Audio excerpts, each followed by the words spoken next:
2.43 દળ ક્રમાંક 37 ધરાવતો આયન 1 એકમ ઋણ ભાર ધરાવે છે. એવું આયન છે તેનો પરમાણુ ભાર 37 છે, એના ઉપર -1 ચાર્જ છે. જો આયન ઇલેક્ટ્રોન કરતા 11.1% વધારે ન્યુટ્રોન ધરાવતો હોય, એટલે ઇલેક્ટ્રોન હોય ને એના કરતા 11.1% વધારે ન્યુટ્રોન ધરાવતો હોય તો આયનની સંખ્યા, આપણે ઇલેક્ટ્રોનની સંખ્યા ખબર નથી, આપણે ધારી લઈએ, ધારો કે ઇલેક્ટ્રોનની સંખ્યા x હોય, x જેટલી, તો ન્યુટ્રોનની સંખ્યા x જેટલી તો હોય જ, પ્લસ હવે એમાં શું કીધું 11.1% વધારે ન્યુટ્રોન ધરાવે છે, એટલે x જેટલા તો હોય જ, પ્લસ 11.1% x કરતા, એટલે x ના 11.1% એટલે 0.11x થાય. એટલે ન્યુટ્રોનની સંખ્યા ઇલેક્ટ્રોનની સંખ્યા જેટલી તો હોય જ, પ્લસ એમાં 0.11x ઉમેરાય, 11.1% નો વધારો. આ ન્યુટ્રોનની સંખ્યા થઈ, ઇલેક્ટ્રોનની સંખ્યા થઈ. હવે આપને શું કીધું, 1 એકમ ઋણ ભાર ધરાવે છે, એટલે આપણે એમ કહી શકાય, જો તટસ્થ પરમાણુ હોય ત્યારે ઇલેક્ટ્રોનની સંખ્યા, આ કુલ ઇલેક્ટ્રોન આપણે કીધા, ઇલેક્ટ્રોનની સંખ્યા x, તટસ્થ પરમાણુ હોય ત્યારે ઇલેક્ટ્રોનની સંખ્યા x - 1 જેટલી હોવી જોઈએ, કારણ કે -1 વીજભાર ઉપર કીધો છે, એટલે આપણે જે ઇલેક્ટ્રોનની સંખ્યા કીધી ઈ -1 સહિત આવી ગઈ. તો તટસ્થ પરમાણુ હોય તો ઇલેક્ટ્રોનની સંખ્યા x - 1 જેટલી હોય, તો તટસ્થ પરમાણુમાં જેટલા ઇલેક્ટ્રોન હોય એટલા જ એમાં પ્રોટોન હોય, તો એમ કહેવાય પ્રોટોનની સંખ્યા, તટસ્થ પરમાણુમાં જેટલા ઇલેક્ટ્રોન હોય એટલી જ હોય, તો પ્રોટોનની સંખ્યા પણ x - 1 જેટલી જ થાય. હવે આપણે પ્રોટોન પ્લસ ન્યુટ્રોન નો સરવાળો એટલે એ 37 થાય. પ્રોટોનની સંખ્યા x + 0.11x, એટલે આને આપણે લખી શકાય, ન્યુટ્રોનની સંખ્યા લખી શકાય 1.11x પ્લસ પ્રોટોનની સંખ્યા x - 1 જેટલી હોય = 37. તો આ -1 છે, પેલી બાજુ જઈએ તો પ્લસ થઈ જાય, x + 1.11x 37 -1 આ બાજુ આવે +1 એટલે 38 થઈ જાય, બરાબર.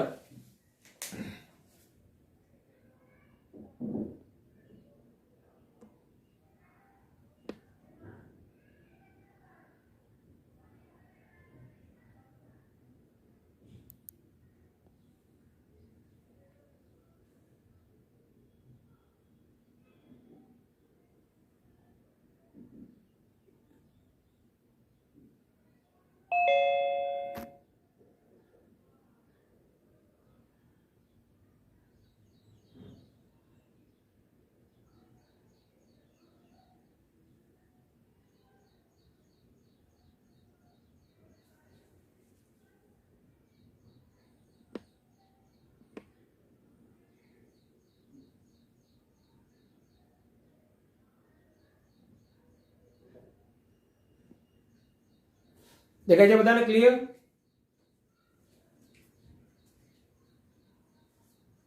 ઇલેક્ટ્રોનની સંખ્યા ધારી લઈએ x હોય, ન્યુટ્રોનની સંખ્યા 1.11% વધુ, એટલે x ના 1.11% એટલે 0.11x થાય, 0.111x. એટલે ન્યુટ્રોનની સંખ્યા ઇલેક્ટ્રોનની સંખ્યા જેટલી તો હોય જ, પ્લસ એમાં 0.111x ઉમેરવાના. હવે જો આ જે ઇલેક્ટ્રોનની સંખ્યા હોય એ -1 ચાર્જ કન્સિડર કરીને હોય, -1 ચાર્જ, તો જો તટસ્થ પરમાણુ હોય, તો ઇલેક્ટ્રોનની સંખ્યા x - 1 થાય. તટસ્થ પરમાણુ હોય તો ઇલેક્ટ્રોનની સંખ્યા x - 1. તો તટસ્થ પરમાણુમાં જેટલા ઇલેક્ટ્રોન હોય એટલા જ પ્રોટોન હોય, તો પ્રોટોનની સંખ્યા x - 1 થાય. હવે પ્રોટોન પ્લસ ન્યુટ્રોન બરાબર 37, એટલે proton x - 1, neutron x + 0.111x એટલે 1.111x થાય બરાબર 37 -1 આ બાજુ જાય એટલે 38 થઈ જાય આમાંથી x સામાન્ય કાઢી લ્યો એટલે 1 + 1.11 = 38 થાય તો 1 + 1.11 એટલે 2.11 થાય એટલે 2.11 અહીંયા છેદમાં લઈ જઈએ આપણે તો 38 ના છેદમાં 2.11 x = ચાલો 38 / 2.11 કરો તો કેટલા આવે છે 38 / 2.11 18 ની આસપાસ મૂલ્ય આવતું હશે 18.09 હા x = 18 આવ્યું તો એનો અર્થ એવો થાય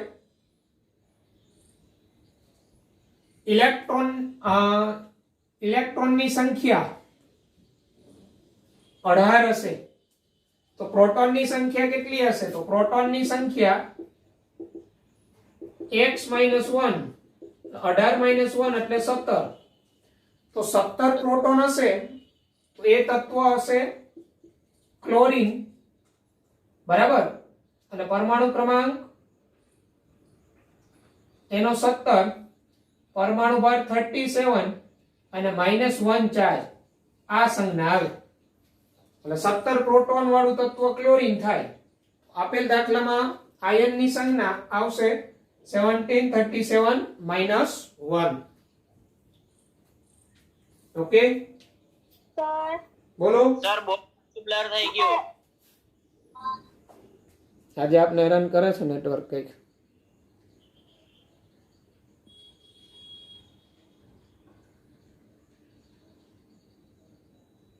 ચાલશે આમ તો દેખાતું છે બધાને પ્રોબ્લેમ હોય તો નહીં ચાલે બધાને પ્રોબ્લેમ છે કે અમુકને જ એવું દેખાય છે દેખાય છે એવું છે સર થોડી વાર ક્લિયર થોડી વાર બ્લર એવું થાય છે એટલે એનો અર્થ એવો થાય કે નેટવર્કમાં છે ને કંઈક આજે પ્રોબ્લેમ આવે છે એક જ મિનિટ હું છે ને હવે મોબાઈલ નેટવર્ક મારું ચાલુ કરું છું હું છે ને મોબાઈલ નેટવર્ક ચાલુ કરું છું પાછું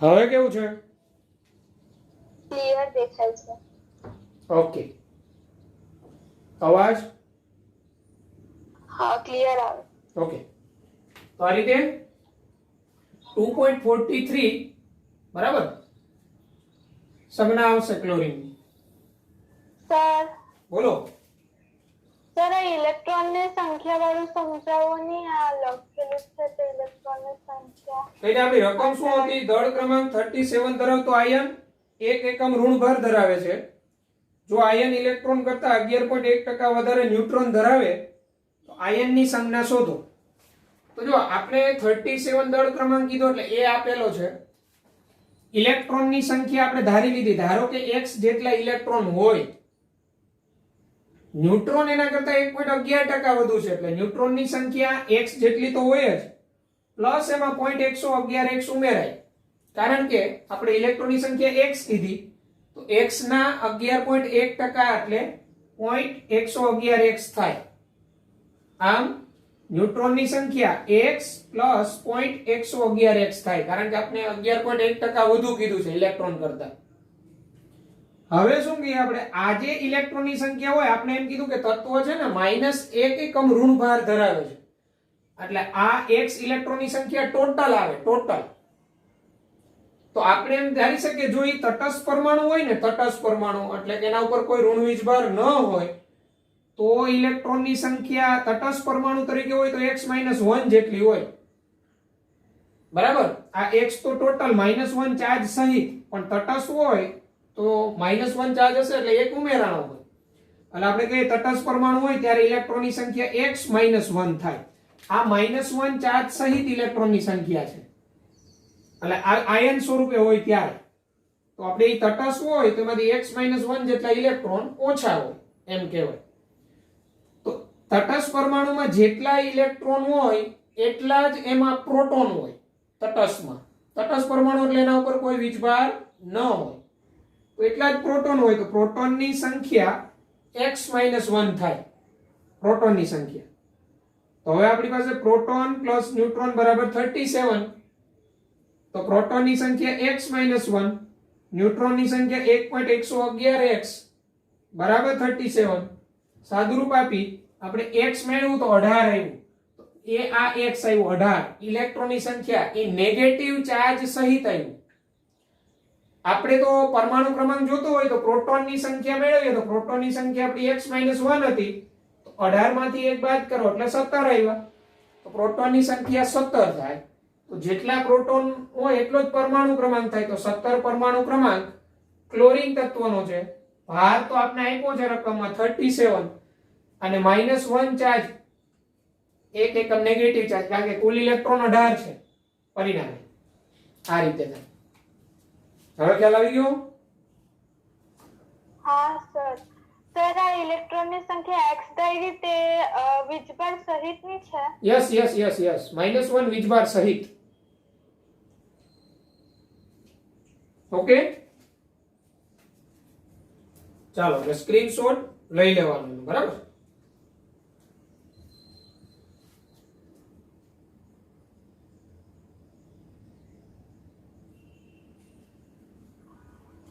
લઈ ગયો સ્ક્રીનશોટ? હા સર. ઓકે. તો પછીનો જો 2.44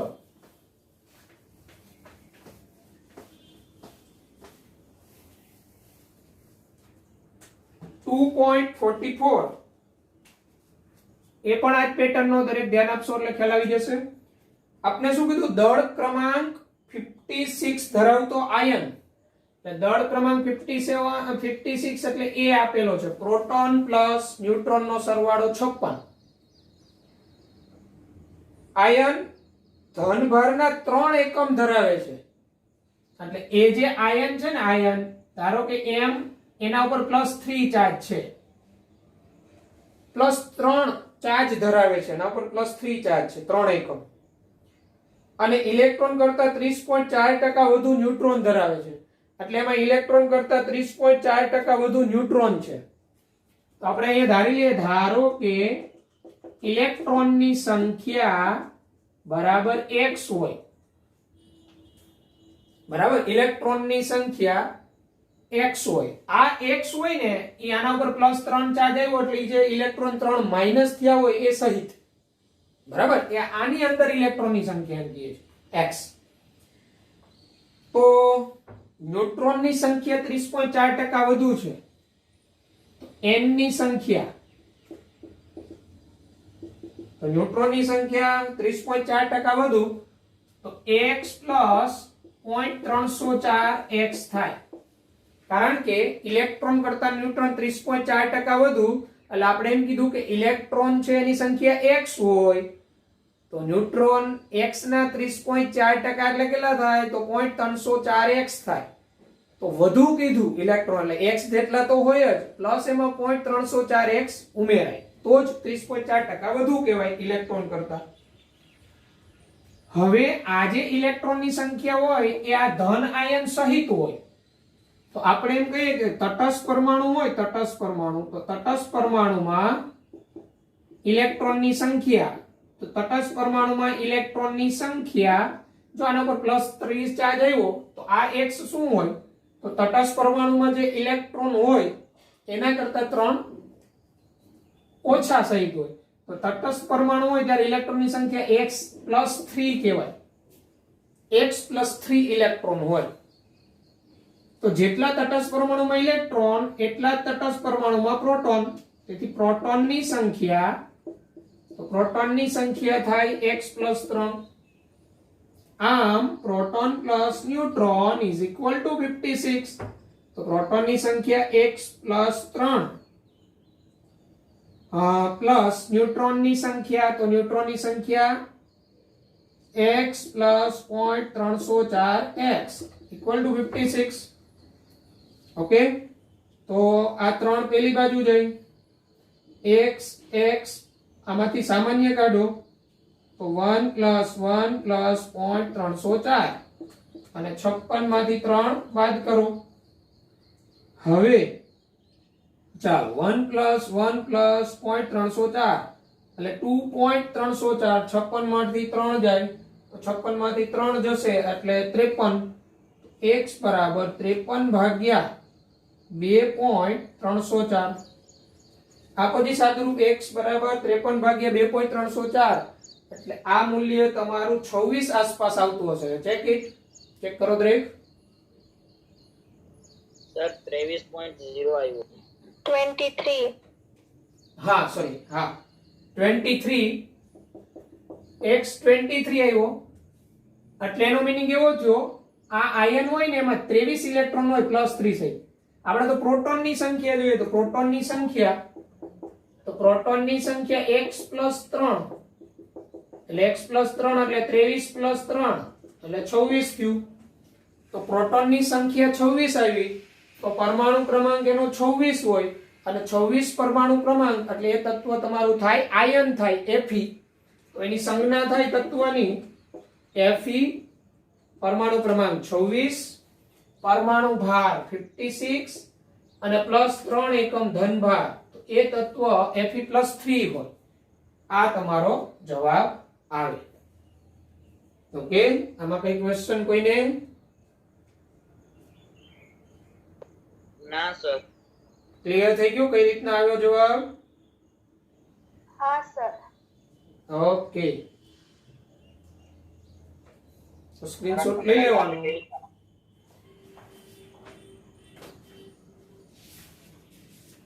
ત્યારબાદ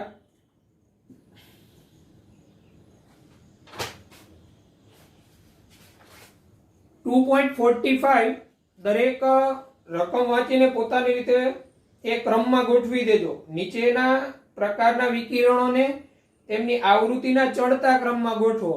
એટલે તમારી પાસે ઇલેક્ટ્રોમેગ્નેટિક સ્પેક્ટ્રમ છે, વિદ્યુત ચુંબકીય વિકિરણ વર્ણપટ, એને આધારે આવૃત્તિના ક્રમમાં ગોઠવી દેવાના. એમાં તમને બધાના ફ્રીક્વન્સી આપેલા છે. Okay, 2.45 self. પછી 2.46 2.46 જો નાઇટ્રોજન લેસર 337.1 નેનોમીટર તરંગ લંબાઈએ વિકિરણ ઉત્પન્ન કરે છે. આપને તરંગ લંબાઈ આપેલી છે, બરાબર, પ્રકાશની. એ તરંગ લંબાઈ નેનોમીટરમાં છે.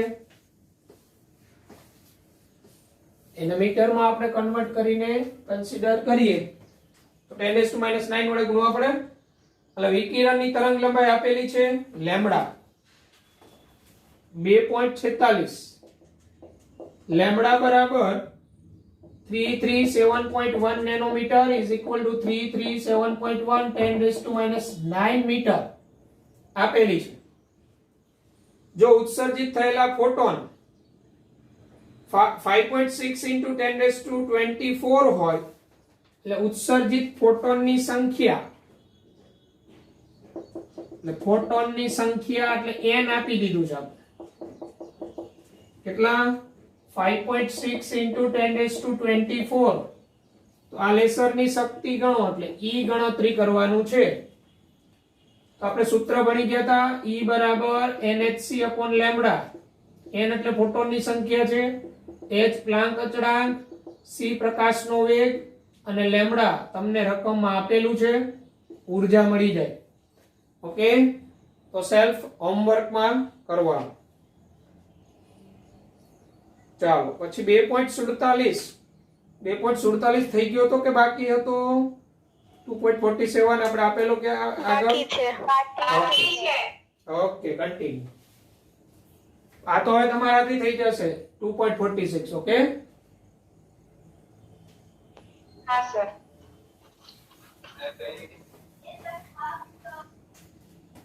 જો 2.47 રકમા મુજબ નિયોન વાયુ સામાન્ય રીતે સાઇન બોર્ડમાં વપરાય છે. વિથ એડવર્ટાઇઝિંગ માટેના બોર્ડ ને આવે ને એમાં. જો તે 616 નેનોમીટર તરંગ લંબાઈ ખૂબ તીવ્રતાથી ઉત્સર્જિત કરતો હોય, એટલે આપણે અહીંયા એની લેમ્બડા આપી દીધી છે નિયોન વાયુની 616 નેનોમીટર, એટલે 616 ગુણાકારમાં 10⁻⁹ મીટર આની તરંગ લંબાઈ લેમ્બડા આપેલી છે. પછી શું કીધું? ઉત્સર્જનની આવૃત્તિ ગણો, એટલે a બરાબર આપણે આવૃત્તિ કીધું છે. આવૃત્તિ એટલે ન્યુ, તો આપણે ખબર છે nu is equal to c upon lambda. c એટલે પ્રકાશનો વેગ 3 ગુણાકારમાં 10⁸ metre into second inverse divided by 616 into 10⁻⁹. 10⁻⁹ ઉપર જાય પ્લસ 9 થાય, 9 પ્લસ 8 એટલે 17. બરાબર. આનો એકમ એ મીટર છે, એટલે આ મીટર મીટર જશે, એકમ સેકન્ડ ઇન્વર્સ આવૃત્તિનો આવી જશે. અને 3/616 છે. બરાબર. આને જે આપણે ઈઝી કરી શકીએ 3/616 એટલે હું 6.16 ગુણાકારમાં 10⁻² કરી શકું. બરાબર. 3.616 તો 3/6.616 એટલે 3/2.8 જેવું થઈ જાય. 3 2 6 થાય અહીંયા. બરાબર. આગળ આવ્યો 0.28 ટોટલ, એટલે 2.8 ગુણાકારમાં 10⁻, એટલે આ 3/6.16 2.28 આવે છે તો 0.28.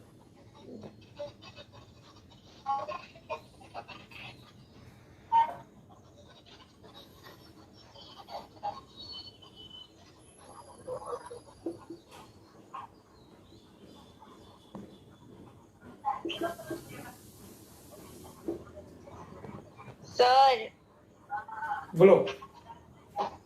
3/6.16 એ 0.48 આપ.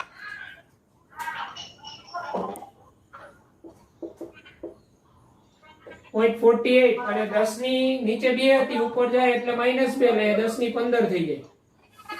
એટલે 4.8 ગુણાકારમાં 10⁻14 સેકન્ડ ઇન્વર્સ જવાબ આવશે. બરાબર. 4.8 ગુણાકારમાં 10⁻14 સેકન્ડ ઇન્વર્સ આ આવૃત્તિ આવશે. પછી બી 30 સેકન્ડમાં વિકિરણ કેટલું અંતર કાપશે? 30 સેકન્ડમાં વિકિરણ કેટલું અંતર કાપે? તો 30 સેકન્ડમાં કેટલું કાપશે? તો 1 સેકન્ડ છે, 1 સેકન્ડમાં 3 ગુણાકારમાં 10⁸ મીટર કાપે. તો 30 સેકન્ડમાં કેટલું કાપે? તો 30 ગુણાકારમાં 3 ગુણાકારમાં 10⁸ એટલે 90 ગુણાકારમાં 10⁸, એટલે આને લખાય 9 ગુણાકારમાં 10⁹ મીટર કાપે. 30 સેકન્ડમાં આટલું અંતર કાપે, 9 ગુણાકારમાં 10⁹ મીટર. ઓકે. પછી સી ક્વોન્ટમની ઊર્જા. તો ક્વોન્ટમની ઊર્જા E બરાબર h ન્યુ કે E બરાબર hc અપોન લેમ્બડા, કોઈ પણ સૂત્ર વાપરી શકો, કારણ કે તમારી પાસે લેમ્બડા છે અને તમારી પાસે આવૃત્તિ છે. તો ક્વોન્ટમની ઊર્જા E બરાબર h ન્યુ, તો 6.626 10⁻⁻34 જૂલ ઇન્ટુ સેકન્ડ. આવૃત્તિ 4.8 ગુણાકારમાં 10⁻14 સેકન્ડ ઇન્વર્સ. સેકન્ડ ને સેકન્ડ ઇન્વર્સ એકમ જશે 10 ની 14, 10 ની -34 એટલે ઘાત તમારી વધશે 10 ની -20 અને 6.626 ગુણાકારમાં 4.8 એટલે 27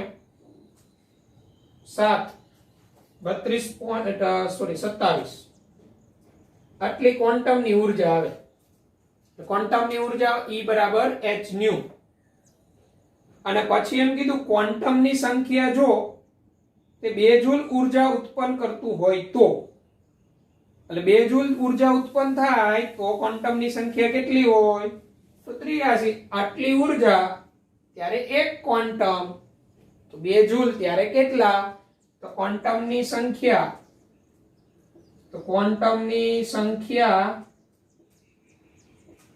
આટલી ઉર્જા એક ક્વોન્ટમની, તો 2 જૂલ ઉર્જા ત્યારે કેટલા ક્વોન્ટમ?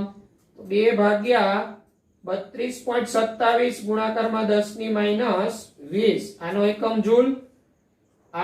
જૂલ ઇન્ટુ આનો એકમ નહીં જૂલ, સંખ્યા જૂલ એકમ છે, સંખ્યા મળી જશે.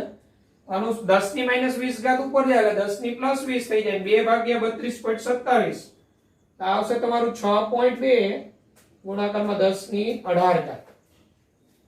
2 જૂલ ઉર્જા ઉત્પન્ન થતી હોય ને તો આટલા ક્વોન્ટમ ઉત્સર્જિત થાય. બરાબર? એટલે 2 ભાગ્યા 32.27 કરશો ને એટલે 0.062 જેવું આવતું હશે. તો આ થયો દાખલો. બરાબર? બધા જવાબ છે તમારી સામે દરેકના. ABCD જે આપને પૂછેલું ગણતરી કરેલી, સૂત્ર જ મૂકતા જવાના હતા. બરાબર? ચાલો આનો સ્ક્રીનશોટ લઈ લેવું.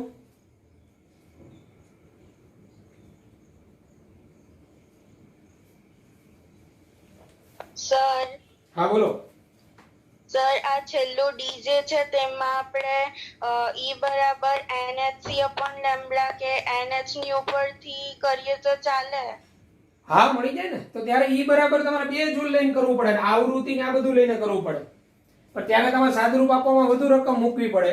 અહીંયા ઓલરેડી તમારી પાસે એક ક્વોન્ટમની ઉર્જા મળી ગઈ છે, તો બાકીની ગમે તેટલા જૂલ પૂછ્યા હોય એમાં સંખ્યા પૂછે તો બહુ સરળ. એ જેટલા જૂલમાં ઉર્જા પૂછી હોય, જેટલા જૂલમાં ઉર્જા આપેલી હોય એના ભાગે એક ક્વોન્ટમની ઉર્જા કરો, તો એ ઉર્જા કેટલા ક્વોન્ટમની ઉત્સર્જિત થતી હશે એ જવાબ તમને મળી જાય. ઓકે? એટલે અને પેલી રીતે જઈ શકાય. E બરાબર NHC upon લેમ્બડા, E બરાબર ઉર્જા 2 લઈ લ્યો, H C અને લેમ્બડા નું વેલ્યુ મૂકો તો પણ જવાબ આવે. ઓકે? Okay sir. ઓકે.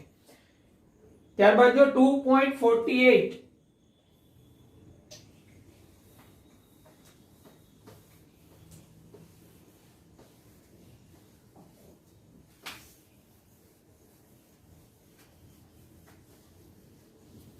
2.48 જો શું કે અંતરિક્ષ અવલોકનોમાં દૂરના તારામાંથી અવલોકિત થતા સિગ્નલ સામાન્ય રીતે નબળા હોય છે. જો ફોટોન સૂચક 600 નેનોમીટર વિકિરણમાંથી 3.15 ગુણાકારમાં 10 ની -18 ઘાત જૂલ પ્રાપ્ત કરે તો સૂચક વડે સ્વીકારાયેલા ફોટોનની સંખ્યા ગણો. અહીંયા આપણે ફોટોન જે છે 600 નેનોમીટર વિકિરણમાંથી, એટલે લેમ્બડા 600 નેનોમીટર એમાંથી 3.15 ગુણાકારમાં 10 ની -18 ઘાત જૂલ પ્રાપ્ત થાય છે.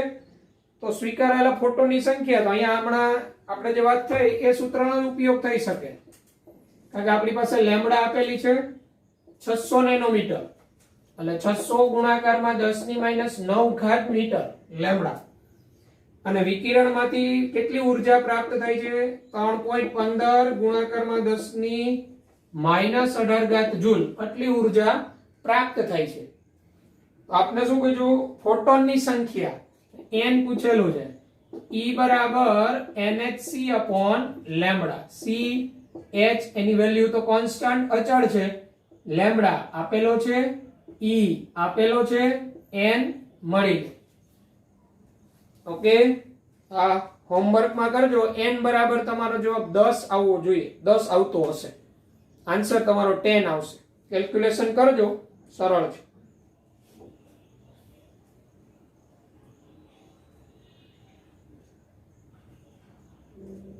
ચાલો તો પછી જો 2.49 ઉત્તેજિત અવસ્થામાં અણુઓનો આયુષ્ય સમય પલ્સ વિકિરણ સ્ત્રોતનો ઉપયોગ કરી નેનો સેકન્ડમાં વિસ્તારમાં માપવામાં આવે છે. ધારો કે વિકિરણ સ્ત્રોત 2 નેનો સેકન્ડનો હોય તો અને પલ્સ સ્ત્રોત દરમિયાન ઉત્સર્જિત ફોટોનની સંખ્યા 2.5 ગુણાકારમાં 10^15 હોય તો સ્ત્રોતની ઉર્જા ગણો. તો અહીંયા વિકિરણ સ્ત્રોત 2 નેનો સેકન્ડનો હોય તો અહીંયા આપણે 2 નેનો સેકન્ડ, નેનો શબ્દ છે એટલે 2 ગુણાકારમાં 10^-9 સેકન્ડ થાય. 2 × 10⁻⁹. 1 અપોન કરી નાખીએ 2 × 10⁻⁹ તો એ સેકન્ડ ઇન્વર્સ થઈ જાય, તો એ આવૃત્તિ થઈ જાય એની. બરાબર. એટલે સ્વાધ્યાય 2.49 તો આવૃત્તિ ન્યુ બરાબર 1/2 × 10⁻⁹ સેકન્ડ. કારણ કે 2 નેનો સેકન્ડ અને 2 ગુણાકારમાં 10^-9 સેકન્ડ. બરાબર. એટલે 1 અપોન કરી દઈએ એટલે જો આ આવૃત્તિ આવી જાય. આવૃત્તિનો એકમ થઈ ગયો ને સેકન્ડ ઇન્વર્સ. હવે ઉત્સર્જિત ફોટોનની સંખ્યા આપેલી છે એટલે n આપેલો છે. ઉત્સર્જિત ફોટોનની સંખ્યા 2.5 ગુણાકારમાં 10^15. ઊર્જા ગણો. E બરાબર nhν. સૂત્ર E બરાબર nhν. તો n તો આપેલો છે, આવૃત્તિ આપેલી છે, પ્લાન્ક અચળાંકનું મૂલ્ય અચળ હોય 6.626 ગુણાકારમાં 10^-34. તો આ તમને ઊર્જા મળી જશે. આની ગણતરી પણ જાતે કરવાની છે કિંમત મૂકીને. મેં રકમમાંથી તમને સમજાવી અને આનો જવાબ આવો કંઈક આવશે. તમે જોજો, ઓબ્ઝર્વ કરજો. 8.282 ગુણાકારમાં 10^-10 જૂલ. આ એનો જવાબ આવશે ઊર્જા. સ્ક્રીનશોટ લઈ લેજો, પછી ગણતરી કરી લેજો.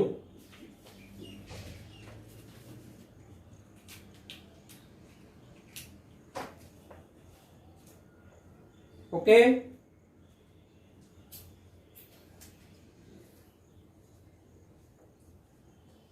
ચાલો ત્યારબાદ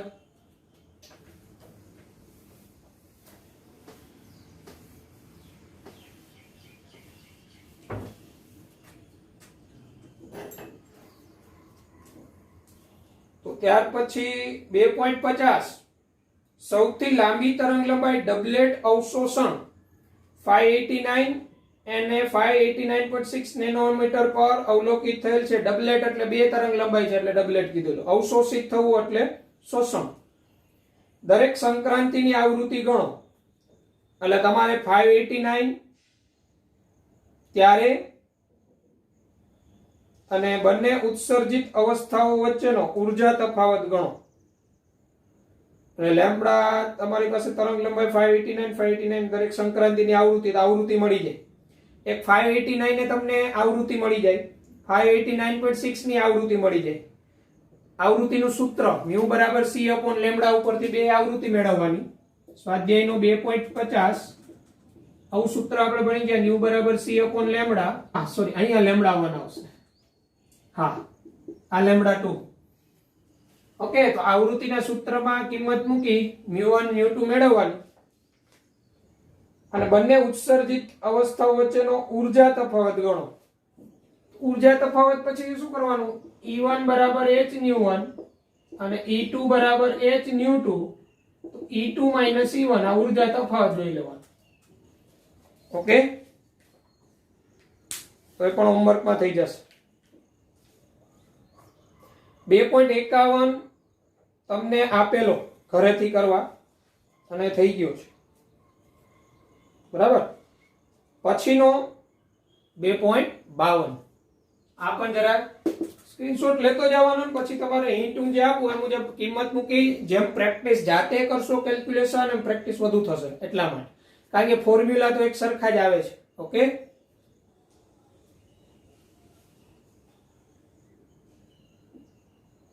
ચાલો, કોઈને ક્વેશ્ચન કાંઈ?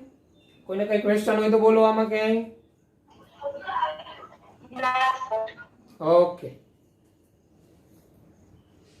પછી 2.52, જો 2.52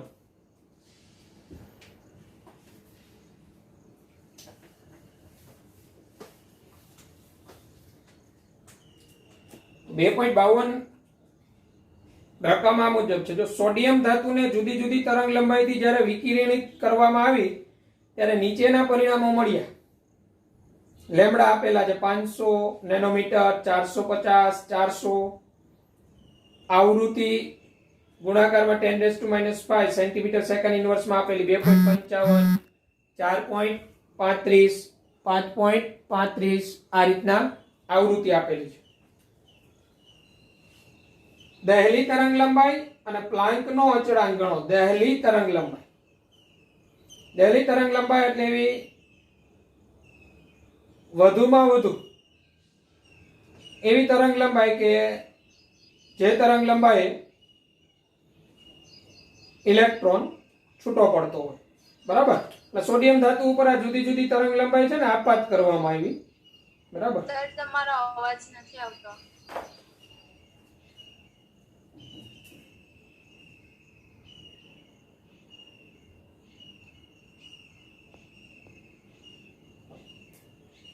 હવે આવે છે અવાજ બધાને? હા સર. ઓકે,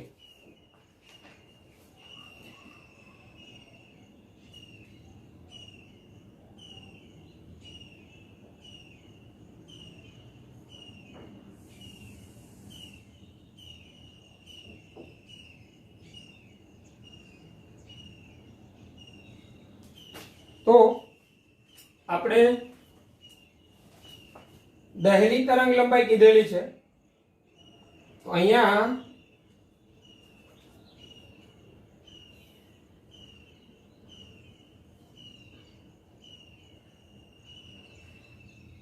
આપણી પાસે ફોટો ઇલેક્ટ્રિક અસરમાંથી એક આ સૂત્ર હતું 2.52. ફોટો ઇલેક્ટ્રિક અસરમાંથી એક આપણી પાસે આ સૂત્ર હતું, kinetic energy is equal two h new plus h new 0. h આમાંથી કોમન કાઢીએ,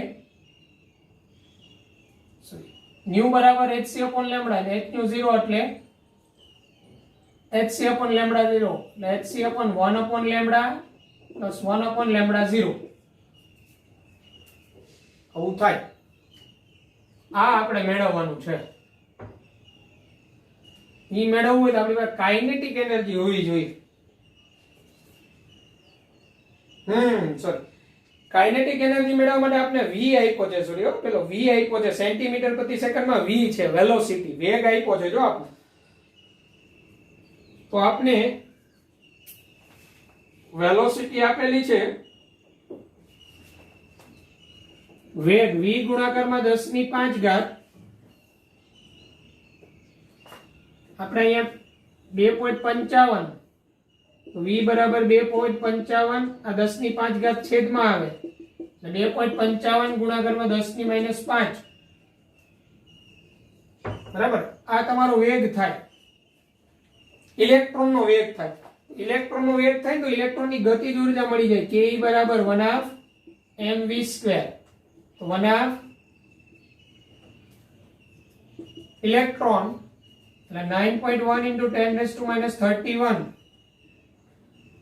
into આનો વેગ v² એટલે 2.55 ગુણાકારમાં 10⁻⁵ નો વર્ગ.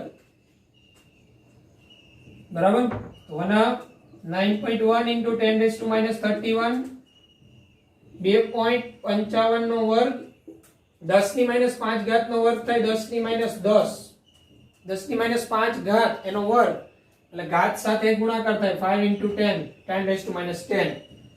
આનું સાદુરૂપ આપીને ke મેળવી લેવાનું, ગતિજ ઊર્જા.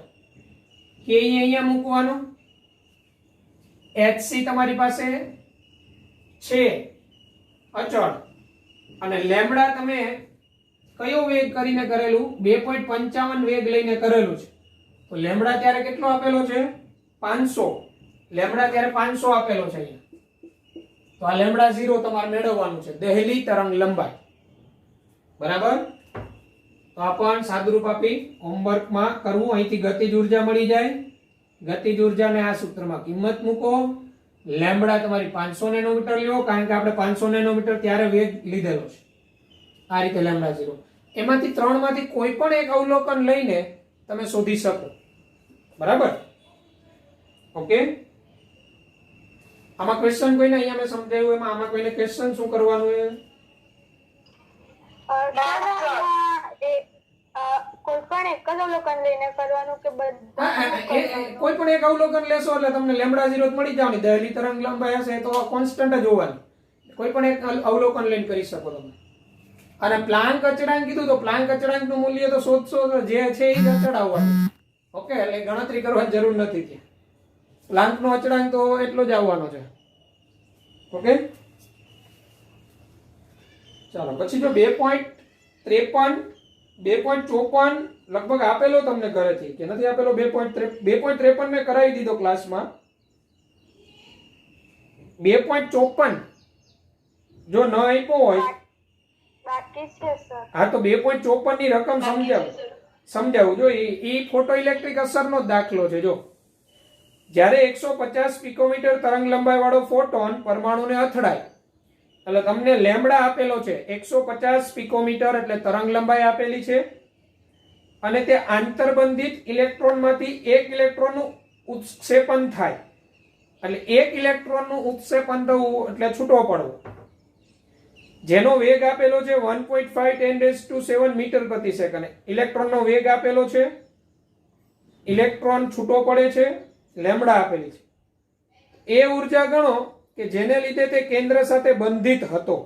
તો એ ઉર્જા એટલે તમારે કાર્ય વિધેય શોધવાનું. આ જ સૂત્ર 2.54 માટે આ જ સૂત્ર કે E બરાબર આ h ન્યુ પ્લસ આ h ન્યુ 0 એટલે w0. તમારે w0 શોધવાનું છે. તો w0 બરાબર ke માઈનસ h ન્યુ. તો h ન્યુ એટલે એ પ્રકાર ઉર્જા જ થઈ. તો ત્યાં તમને તરંગ લંબાઈ આપેલી છે 150 પિકોમીટર, તો એને મીટરમાં ફેરવી નાખવાની. પિકોમીટરને મીટરમાં ફેરવવા 10⁻12 વડે ગુણાકાર કરવો. 12 એટલે 150 ગુણાકારમાં 10⁻12 એ તમારી તરંગ લંબાઈ થાય. એટલે mu બરાબર c/લેમ્બડા લઈ લેવાનું. ગતિજ ઉર્જા તમને મળી જશે જો ઇલેક્ટ્રોનનો વેગ આપેલો છે એટલે ke બરાબર 1/2 mv² કરી ગતિજ ઉર્જા મળી જશે. એમાંથી વિકિરણની ઉર્જા બાદ કરવાની એટલે તમને જરૂરી ઉર્જા મળી જશે. કારણ કે જે વિકિરણ એટલે કે ફોટોન અથડાય છે ને એ એક જ ઇલેક્ટ્રોનને ઉત્ક્ષેપણ કરે કે ઇલેક્ટ્રોનને છૂટો કરે છે. એટલે એક પ્રકારનું જે વિકિરણ છે એની તરંગ લંબાઈ આપેલી, દહેલી તરંગ લંબાઈ જ આપેલી છે. અહીંયા તમને ફંક્શન મળી જશે, કાર્ય વિધેય. એટલે 2.54 આ જ સૂત્રનો ઉપયોગ ke બરાબર h new plus w0. w0 એટલે એ લઘુત્તમ ઉર્જા કે જેથી ઇલેક્ટ્રોન છૂટો પડે. ઓકે, આ પણ હોમવર્કમાં બંને કરી નાખવાના.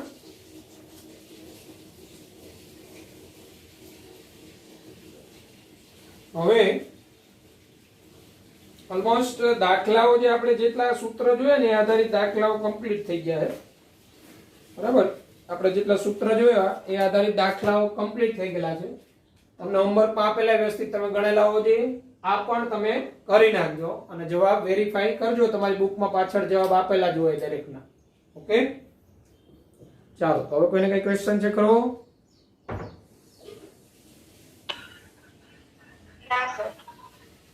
ઓકે, એટલે દાખલા ઘરેથી પ્રેક્ટિસ કરજો.